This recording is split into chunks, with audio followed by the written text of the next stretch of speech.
Hello, it's Lee from Art of Light Images, and today I'll be discussing my decision to buy the DJI Mavic 2 Zoom drone over the Autel Evo II right after this.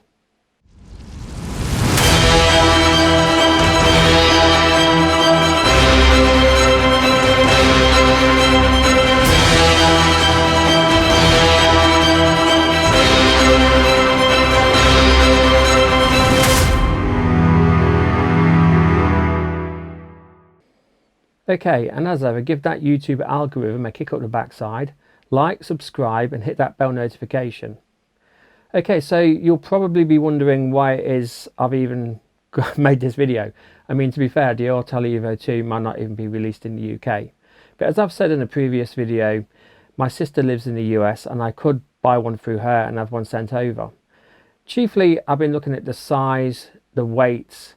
I've also been looking at performance characteristics in terms of not how poor the Autel Evo 2 is, but really how good it is.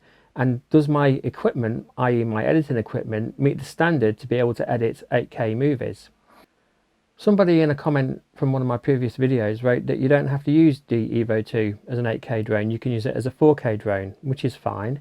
But why would I use the Evo 2, an 8K drone, as a 4K drone after I've spent all this money on it? It just doesn't make sense. It's like buying a Nikon D850 or a Sony A7R4 and using them at 24, 26 megapixels. Why would I do that? Why? It doesn't make sense to me. If I'm going to buy an 8K drone, then I want to use 8K files. Now the thing is, my computer can handle 4K pretty well. It does stutter along a little bit and I have to view playback at 1/4 resolution. I'm using a Intel 8700, it's not the K version, and I've currently got 16 gigabytes of RAM and a Nvidia 1070 Ti graphics card with 8 gigabytes on board. I'm using fast SSDs, but not the NVMe M.2 drives. But even so, my computer can handle 4K video right now, but it does hobble along a little bit. Now if I was to buy an 8K drone, that could be a real issue for me. I don't want to spend hours and hours working on a clip or being kind of put off from editing at all, having to shoot straight from the camera and then just using that footage without editing. Seems like half the process, half the creative process is being thrown away. And that got me thinking about, if not just I were to buy this drone, but if other people were to buy this drone, are their expectations versus reality? Well, what will their expectations versus reality be? Fact of the matter is, a drone like this requires, I believe, a really powerful computer. I think you're looking at an i9, 32, really 64 gigabytes of RAM.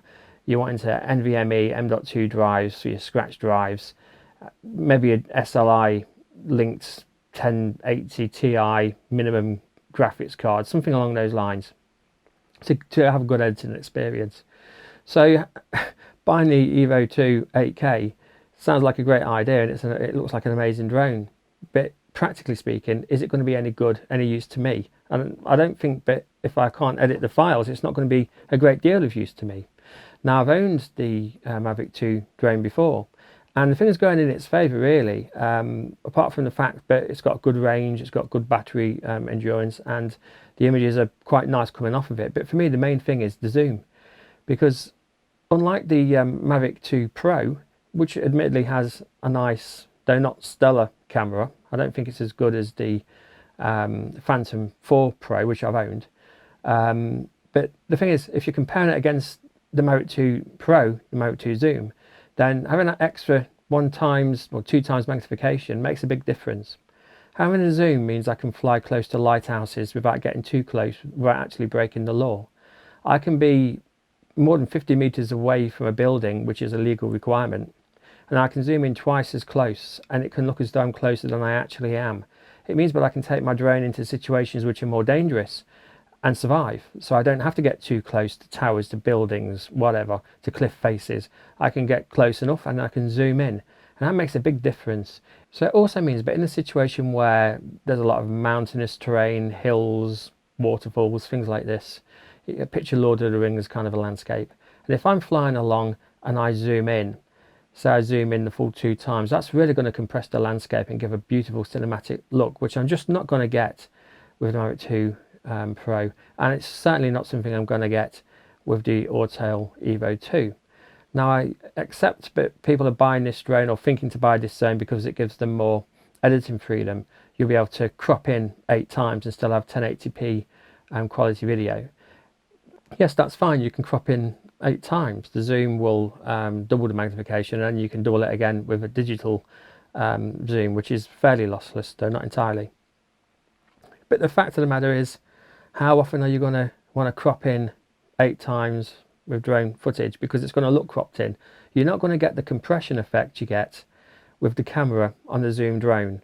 There's no two ways about it. Optical compression is something else. The parallax effect you get, that distorted image, you can only get really through optical compression. Now I know people might write in and say that's not true, you can get it with digital compression. Please show me how to if you can, because I haven't got a clue how you do that. As far as I'm aware, optical compression really gives us a cinematic look, and it's something that I'm going for in my videos. So the other thing is price. So the Autel Evo 2 is going to cost at least £1,500, whereas the Mavic 2 Zoom is hovering around £1,100. So I've bought the Zoom, and I've also bought the Flymore kit for £345. So together it's costing me £1,445 for the drone, 2 batteries, a bag, charger, car charger, I'll say multi-charger, and so on. So for me, that's less. Well, it's less than the Autel Evo 2. And it's also a proven drone, so it's had all the updates. The faults of many of them have been ironed out. It's a proven drone. A lot of people won't buy a drone until that drone's been out for maybe 12 months anyway to make sure, but it has got the latest updates, but it has had the issues ironed out. But it's not just going to fall out of the sky and wreck someone's day. So looking at it in general terms, I'm really attracted to the Autel Evo 2. It's a drone I'd like to have, but I know for a fact I won't be able to deal with the 8K images on my computer. So I'm just being a realist. There's no way I'll be able to edit 8K images on my computer. I'm going to have to buy a new computer. I'm going to have to spend at least £4,000 on a new computer to get the best out of this drone. So it's not just buying a drone for 1,500, it's spending at least £5,500. And I know this because I've had a look at scan.co.uk. I don't work for them, and I priced out a computer that I think will be able to handle 8K video footage, i.e. editing, and it comes to about £4,000. Many will argue, but this is just what I think, given my knowledge of computers. And I have been making computers for over 10 years now, well, about 15 years in fact. So I do know what I'm talking about. I do have a sense of what goes into a computer and what's required to make one work. And I do build my own, obviously, editing rigs and so on. So I'm going to have to spend all that money on a computer, plus the drone, plus the batteries, plus insurance. And then feature-wise, the features don't seem to be there yet. Now I know it's not been officially released, but I can't see anything like a hyperlapse mode, which I absolutely love. I make a lot of time-lapse movies, and a hyperlapse is important to me. Maybe Autel will release a time-lapse, time warp, whatever app in the future. Maybe they will release one when the drone is officially released and on sale. I just don't know. But the fact of the matter is, I do get that out of the Mavic 2 Zoom, and it's something I don't want to live without in a drone. I was accused in a previous post of being a DJI fanboy. I'm not. I'll buy anything that works for me. So for example, I've used Canon cameras, I used those for years. I've used Fuji cameras, I've used Sony cameras, I'm using one now.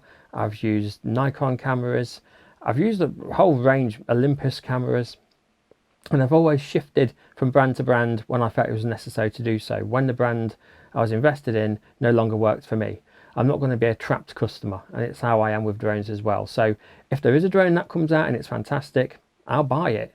I think the Autel Evo 2 is a fantastic drone by all accounts. It looks fantastic, the specs look fantastic. I'd like to have one, I really would. But the fact is, I just can't deal with having to process those kind of files. So the other question is, why won't I wait for the Mavic 3 Pro or the Mavic 3 Zoom, if there's going to be such a thing? I don't know when those drones are going to be released. This Autel drone, I think, has given DJI a bit of a kick up the backside. I think that they've kind of gone into hiding. They're probably redesigning a few things. They're trying to think of ways to spec up the drone that they were probably going to be bringing out in the next month or two, or would have perhaps bought out already by now had Autel not released the Evo 2. So it could be a long time before DJI release the next drone. When they do release the next drone, it might be like the Evo 2, it might be an 8K drone, a 6K drone, it might be something that I just can't edit. And it sounds fantastic on paper, it sounds great in the reviews, but the thing is, how many people will be able to use a drone like that? So I'm a little bit skeptical about DJI releasing a 4K drone that I'll be able to edit the files on. I don't think it's going to be a 4K drone. I think I'm going to have to spend a lot of money on a drone that's 8K or 6K, and then have to dumb those files down to 4K to get it to work on my computer. Now I know people will be screaming, proxies, what about proxies? Yeah, proxies are great, but they're still a pain in the arse, and quite frankly I don't want to have to mess around with proxies. It still slows the computer down. It's not a perfect way of editing. It's just not something I want to get bogged down in, to be honest with you. I don't want any more complications than the ones I already have to deal with when I'm editing. So no, proxies are good, but I don't want to have to rely on them all the time. So yeah, also storage, 8K. What kind of storage are you going to need on your computer? How much more money are you going to have to invest in hard drives? How much more money are you going to have to invest in SD cards, very fast SD cards? I know it's only 120 megabits per second. It's not like a monstrous file of 400 megabits per second or whatever. Although DJI's files might be huge, we don't know yet. But no, I just need to know that I can comfortably edit with the stuff that I've got. Now, I use my equipment commercially. I may well use this drone commercially. I haven't used a drone commercially yet. I shoot lots of weddings. I'd have to get a Civil Aviation Authority approved license in order to work and make money from flying a drone in the UK. So, and that's £2,500 for a good course, and that's like a 3 or 4 day course as well. So that's not something that I'm going to do early in the year, maybe after the summer when I've been on holiday and I have more money left to spend. But yeah, I mean, ultimately, I need to have equipment that's going to work for me, that I'm going to be able to use, that I'm going to be able to have fun editing with, that's not going to slow me down, drag down the process, become frustrating. And I think that the Autel Evo 2 drone for me would be, because quite frankly, I'm not prepared to spend £4 on a new computer. And the new DJI drone, I suspect, will be along similar lines. So I don't think I've made a mistake buying the DJI Mavic 2 Zoom at this point. Should Autel or DJI or some other brand produce a drone in the future which I think will match my needs, even this year, then I may well buy that drone. I'm a firm believer in redundancy. I think it's important to have an extra camera if the camera that you have breaks down. So I don't have a problem with owning 2 drones. So having a DJI 2 Zoom, Mavic 2 Zoom, and another drone is not a problem for me. I will be doing an unboxing of the Mavic 2 Zoom when it comes, and the Fly More kit. Should be coming sometime this week. So what are your thoughts on the Autel Evo 2? Would you buy it? If you live in the UK or another country and Autel do ship to these countries, would you buy the drone? Would you be prepared to buy a grey market product? Or are you waiting for the DJI Mavic 3 to show up? Are you happy to use the drone you've currently got and not upgrade, i.e. skip a generation or maybe 2 generations? What are your views? Let me know. And again, don't forget to subscribe, hit the notification bell and like this video. Okay, so until the next time, get out there and do something creative.